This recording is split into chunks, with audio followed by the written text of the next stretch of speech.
Well, hello, it's Brian Fern here again, and Gary's not here today. His little boy is not well. And I'm standing looking out west towards the hills of Malaga in the distance. You may be able to see those. And Nerja in the foreground here is the white town. On a road called the Ruta de Muerte, the Road of Death. And this is the bottom road of Cerro Gordo at the bottom end of the urbanization where Casa Cascara is. And I thought you'd like to have a look at this rock outcrop here that's poking out into the Mediterranean. You'll see there's a house up there, and try not to point into the sun. The urbanization goes up this private road here, which is where we had all the trouble with the demolition machine. But what's at the top there is where Casa Cascara is. Sorry, a car's gone by. And you can see a couple of dwellings way up at the top there, where you go through hairpin bends, 11 of them, to get up to there. There's one of the houses at the bottom end of the road, where I did some filming a couple of weeks ago. And of course they all then look out this way across to Nerja, which is what we've shown you before.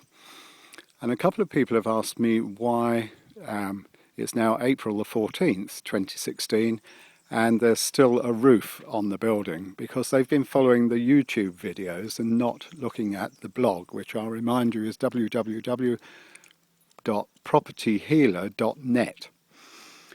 And in that blog there's always more description than in these videos, but just to fill you in, we took a demolition machine which was offloaded down here from a low loading trailer. You see where the car is. It was offloaded there. It wasn't supposed to be. It was supposed to be taken up to the house on the low loader, but the low loader came to a standstill at the first bend just up from where Merlin's running now. I hope he's not going to run all the way up to the house. He does have that tendency to know where he's going. Anyway, so the low loader got stuck there, so they offloaded the machine. They took it up almost to that point right up there. It took them 4.5 hours to get it that far up the hill. And then, lo and behold, our community president came out and stopped it from going any further. Then ensued a 2-week wait while the machine just stood there waiting to move one way or the other. And it didn't go up, it ended up coming down, because the community lawyer and the president asked me for an aval, which is a deposit against any damage. And in our investigations we found that the road over which it was about to travel is substandard and has to be replaced. And it certainly wasn't going to get replaced totally on my ticket, and by putting the aval I'd have instantly lost that money, in my opinion, although I was assured otherwise, and I think I would have been sued for even more.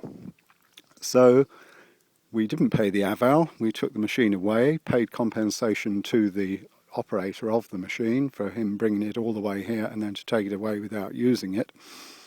And we now have to move on to plan B. And future episodes will go on to plan B and even plan C. We do have a couple of plans of what to do next, but it's not unusual for property healing exercises like this to unravel such stuff. What I will say is that a community needs to be run by a watchdog and not a bloodhound. And it would appear to me that in this community, not only do we have a bloodhound of a president, but we also have that person supported by a bloodhound of a lawyer. And that means that we get a double whammy in terms of potential litigation and I don't think it's right to run a community by being litigious.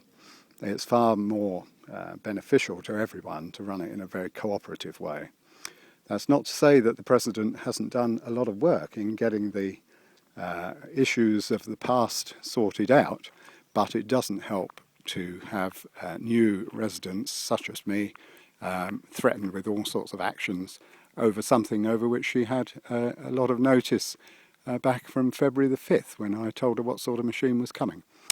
So that's the background of why we still have a roof, and I think you'll find that Plan B and C still have the roof. So quite an intriguing episode going on here. Sorry the video's not up to much, but it's given you the background. Okay, on to Plan B in the next episode, I believe. Cheers, bye-bye.